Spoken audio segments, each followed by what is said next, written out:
From Venture X in Miami Lakes on Main Street, we bring you the Miami Lakes Business Podcast.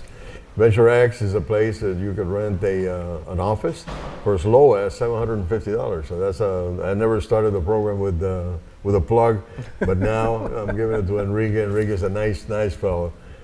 Today we have with us a good friend that is a member of the Chamber of Commerce and as well as a member of the BNI.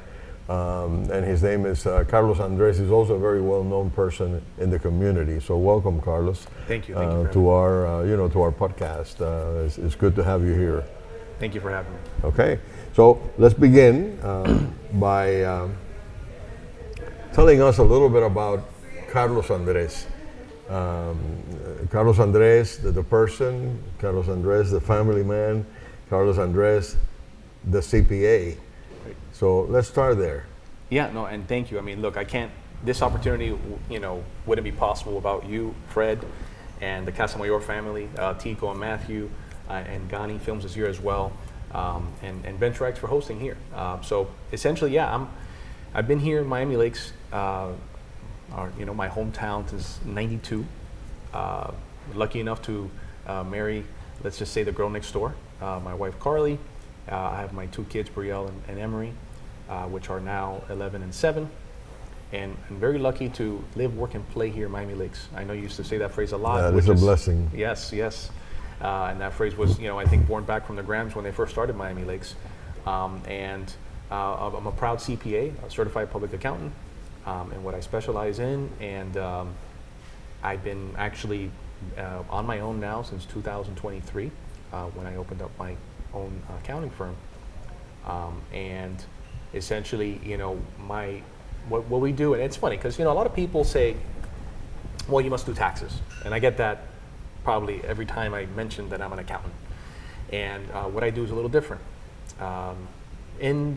People in the field know me as an auditor, and what an auditor does is essentially we provide certification for financials. Where's that mostly sought after? When you have companies that have loans with banks, when you have governments that require certified financials, or stakeholders.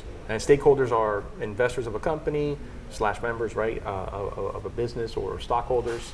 And sometimes even vendors ask for certified financials. And because of the upbringing that I had with my in my career, one of the things that really stood out to me as I was working for other firms was value add. So in what I do, we're not just certifying financials, but we're talking to business owners about how they can improve their internal controls. There's the value add with taxes, because you're intimately involved as an auditor in what I do.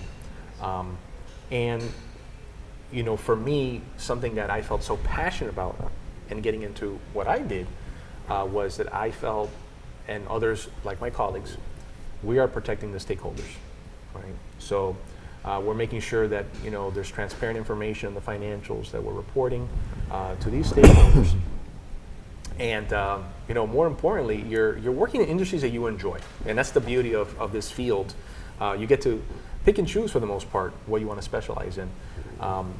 So I have actually one full-time employee, remote, and I have two others that are part-time. I've been doing it since 2012, and not just, I did this not just because I love what I do, but I did it because there was so much opportunity. So, the question is, what exactly are we living in right now as opportunity? Well, the opportunity right now is if you are intimately involved in business in South Florida, you see there's a lot of consolidation going on. We just recently had, I want to say a few weeks ago, maybe a month ago, two large accounting firms that were acquired by either private equity or large firms from the Northeast. And what ends up happening is a lot of clients like the value add. Similar to the conversation we're having before this podcast about the relationship you have with your clients, that they know you as Fred Senra for many years and you sell to multiple generations. And sometimes when clients are now part of a larger accounting firm, they lose that value add, that intimacy. There's more departments, more red tape. The service is not as tailored. Usually there's multiple levels of people working on the job before the relationship person even gets involved.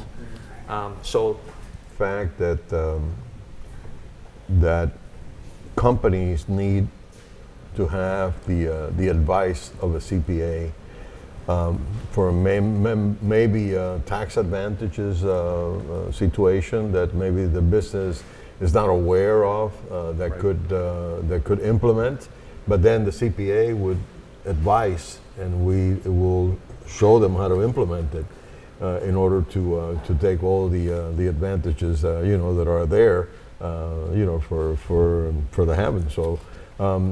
And I think that's the reason why, one of the reasons why companies need a CPA. Yeah. Not just for that, but also, banks require certified financial statements. So it's not just having a financial statement, you need the signature Right. of it, which is the difference between an accountant and a CPA. Absolutely, and I'm actually so glad you brought that up, because a lot of times, they ask us that question. Well, what's the difference between you being a CPA and someone down the street that calls themselves an accountant? Well, for the most part, they can't certify financials. So someone that is not a CPA cannot certify financials. And some banks require Absolutely. a certified financial statement. Yeah, and especially in your space, Well, in with our- dealerships, absolutely. they require that. Now, why do they require that? Because we have a very strenuous test that we have to go through, one of the most difficult to pass. It's 4 parts. We have education requirements, we have experience requirements, and essentially, we're the gatekeepers, and we're proud of it. And for the most part, it doesn't even stop there. We can represent clients in front of the IRS as a CPA, and for the most part, I always tell people, it's really, a CPA, or sometimes, folks that practice tax, they go for a different certification, which is not as strenuous as a CPA, but it's something that is just geared towards tax, which is called an enrolled agent.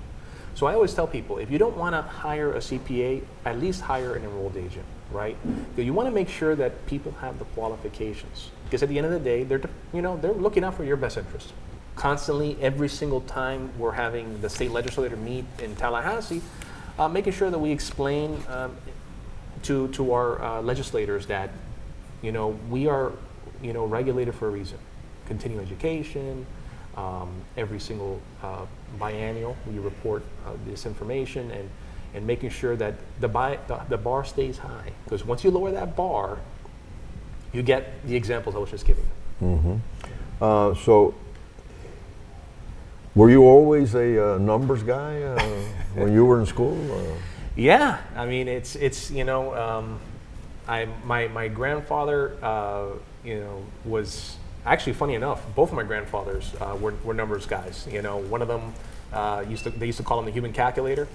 Can't compete with him. You get kind of lazy with Excel and calculators nowadays. And my other grandfather was just really big into doing taxes, for the family and friends. Was he an accountant? One of them was an accountant by trade, and one was, I would say, as a hobby. Huh. And they both kind of influenced me. And I was always a numbers person. I enjoyed working with numbers, and it was something that, again, it was a natural passion. So yes, I would say that I was. You graduated from what university? Went to FIU for my undergrad in accounting. At that time, imagine, accounting was a very sought-out degree, and FIU even had an entrance exam. And that entrance exam, I want to say the passage rate was 17% to get into the School of Accounting, and you have to maintain a high GPA. And then I chose because of different regulations, we had to now get a master's at that point, and got my master's from FIU as well. I know for a fact that FIU produced the highest quality CPAs in the country. Yes. Not because I found out about it, because I was told by people in the trade that there was actually that was the way it was. So I'm no doubt that you have all the qualifications that are required. To be a CPA, are you certified by the state, or you're certified all over the nation.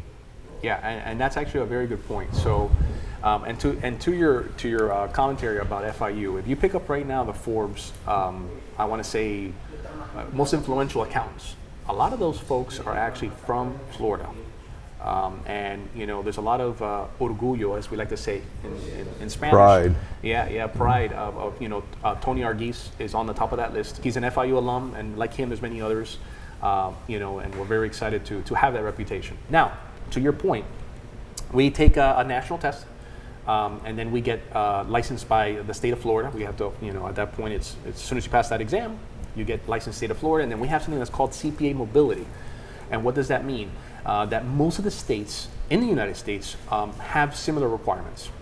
So what that means is that I can serve a client in Texas, in Delaware, on different states, because again, So you don't have to pass a state test no. to qualify. Thankfully, because of our mobility, what we currently have, we don't have to do that. I see. Question for you. I know there are many fields right now that are more rewarding monetarily than others. Related to computers, related to AI, which is what everybody's talking about right now. Are students going after getting a title as a CPA anymore, or have they shied away from it? I'm so glad you brought this up.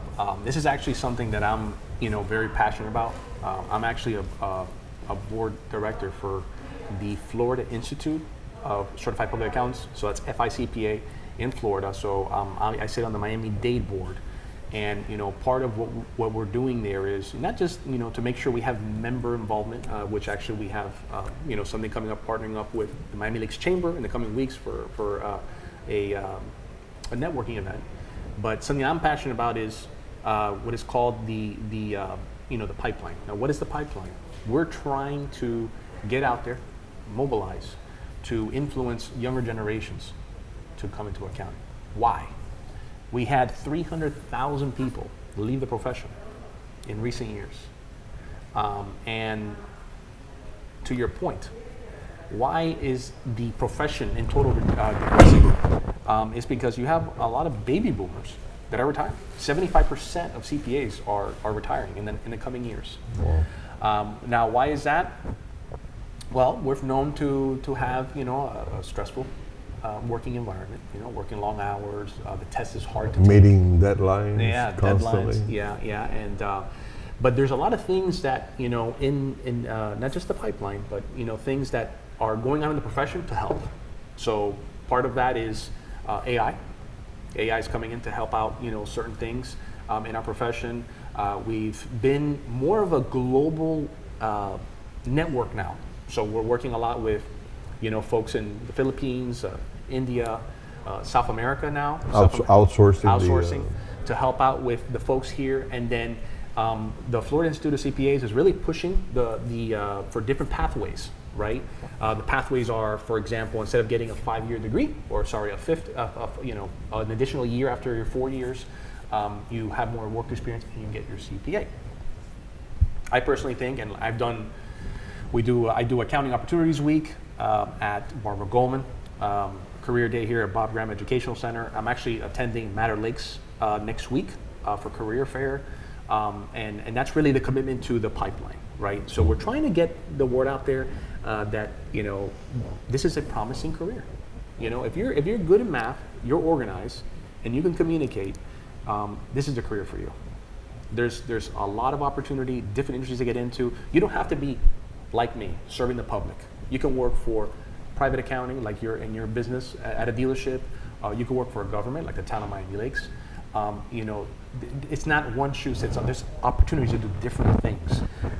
Why do you think it's been the reason for people shying away from being a CPA? Is it money, that the money income potential is not there? Because I think CPAs are pretty well. Yeah. I mean, I've always done my my taxes with a CPA firm. that is in Boca Raton, and I've done it with him for the last 35 years. Yeah. They live very well. Let me tell you. I mean, they charge a good a good amount of money every year for their tax return and what have you, and many other things. But is it money? Is it that people? You know, I know that nowadays people have a problem with mathematics. They don't understand it. They're not good at it. Schools are not doing a very good job in in teaching mathematics to the kids. Could that be the reason, or is there any other reason that you think of? For as far as the first question, when it comes to opportunity, I feel that it's a very promising career. I mean, and one of the things that I tell, we have this different websites that we visit, and it tells you what people are making, and I tell kids all the time, 3 years out of college, you could be making easily $100,000. I mean, I think $100,000 is good money. I mean, it took me a long time when I was going up the ladder to make that. And the opportunity right now, going back to what I was saying earlier, you have consolidation of accounting firms. Now, that opportunity for you to go on your own is much larger than before because of all the consolidation, right? So the money's definitely there. I think that a lot of what's happening right now, I think is really misinformation. And I think, people are saying, well, what can I do without a degree? Or I want to be an influencer. Or, I want to do, and it's true, right? Everybody wants to be an influencer. Well, anybody can be an influencer. And what I tell people all the time, and I tell students, and kids, my own kids, I said, hey, listen, do something you're passionate about. And my uncle taught me this from an early age, and my parents, get a degree. Get a degree, and everything else can kind of, fall into place. Because in my career, there's plenty of people that did public accounting like me, and then became influencers. They know their stuff. They worked in the field for a long time. Then influence, right? All right, so I think we know enough about Carlos Andres, the CPA, the person, and family person as well. But I know that you are heavily involved in community programs. We have worked together on a couple of them, and I have sponsored you, and in a couple of the programs as well. So let's talk a little bit about that. Tell me the different committees that you're part of here in the town of Miami Lakes, or any other venture that you have been part of. Right. I'm involved in PTSA at Bob Graham Educational Center.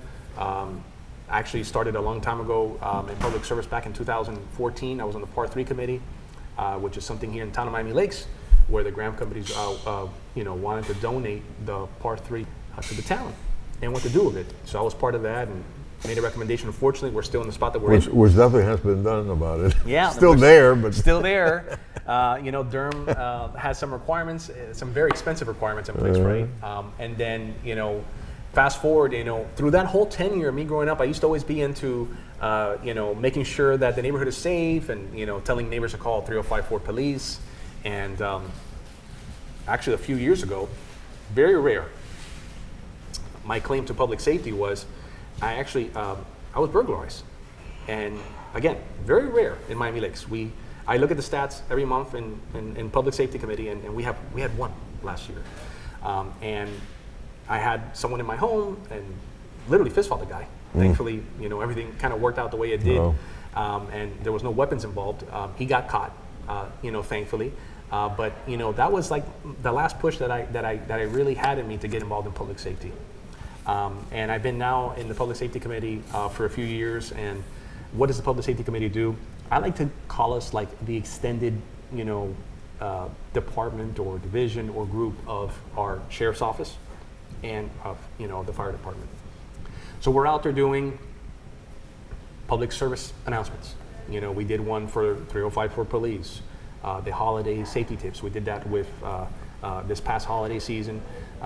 To inform folks of, watch orders, being aware of their surroundings, the Grinch busters, making sure, when you're cooking for the holidays and have a good fire extinguisher and smoke detector in your home, and really bringing the involvement more into the community with our sheriff's office. Coffee with a cop, something we do the 9/11 Memorial, and we had a very popular event last year, which was, and we're going to do it actually in March, which was the open house at the fire station. Show our residents, Station 64, which is our largest station here in Miami Lakes, what the station is used for and the different services they can provide.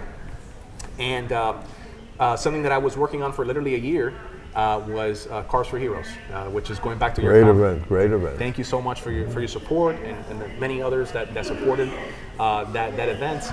And that was exactly what it sounds like. It was a car show, and the car show was to not just have our car enthusiasts, come in and show their cars, but also show residents the best of the best assets that we have in both departments. And it became so contagious that we had other departments that joined us, like the City of Hialeah, City of Homestead, our state troopers as well. And again, it was a good, just all around, platform also to get visitors into our town, to support our businesses. Because we had people coming in from Davie, from Weston, from down south, and they were here to, support our car show, our cause. And that actually, speaking of the cause, we were, grateful enough to actually make a profit. So we raised over $10,000, again, thanks to people like you, and made a profit, and we're actually donating $500 to the Police Vulnerability Association Love Fund, which supports officers in their worst time of need. An example was one that got injured in a call, literally got hit by a car, getting a citation. And they're the ones that support that officer when their sick time runs out. Or they also, the other organization we want to donate to, $500 of the profit, is the Resilience Fund for the Fire Department. And those are folks that, as you know, probably our worst accidents are on 826 that neighbors us here in Miami Lakes. Oh, yeah. And they support those that are going through the difficult time with, mental health, because of those exposures that they have.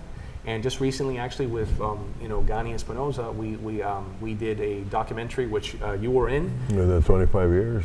For 25 years, which again, very passionate about the town of Miami Lakes. I know that you just were appointed to be the new treasurer of the Miami Lakes Chamber of Commerce. Yes. So far, you haven't gotten involved in a lot of things. You just started, but you will get involved. Yeah. But I'd like to ask you, in other words, that I mentioned the chamber. How has the chamber helped you, being a member of it for a number of years? How has the chamber helped your business? It's helped me immensely with the opportunity to meet different businesses here in Miami Lakes. But even those that are not in Miami Lakes, you have folks that are coming to the chamber lunches that are from Miramar, Hialeah, Doral, Miami Gardens, Doral. And why is that?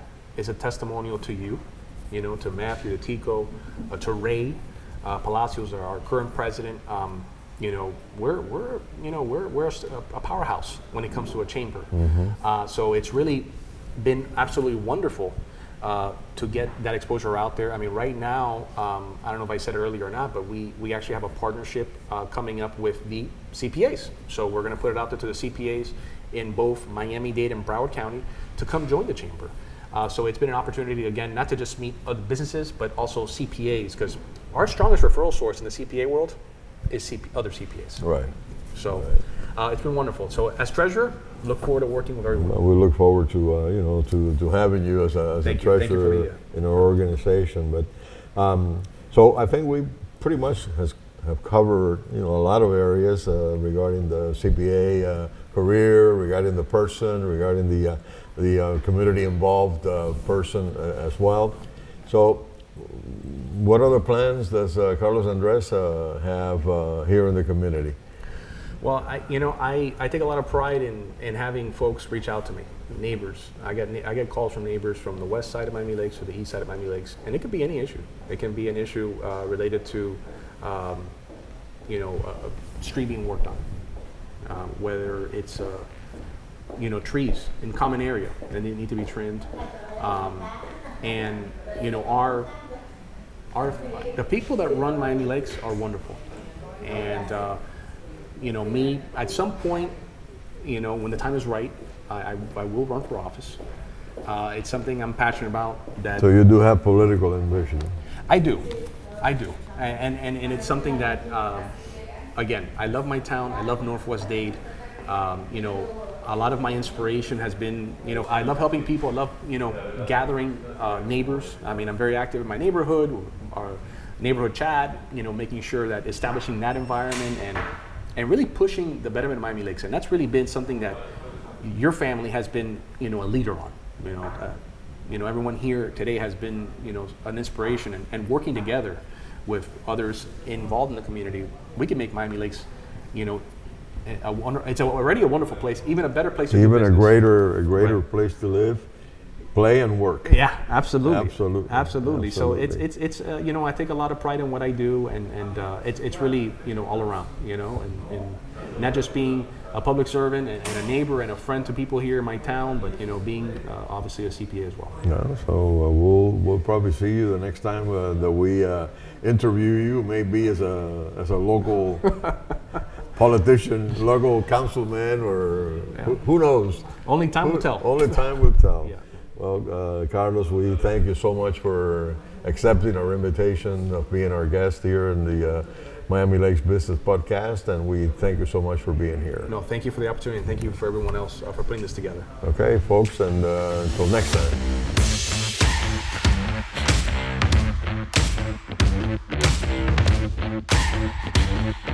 time.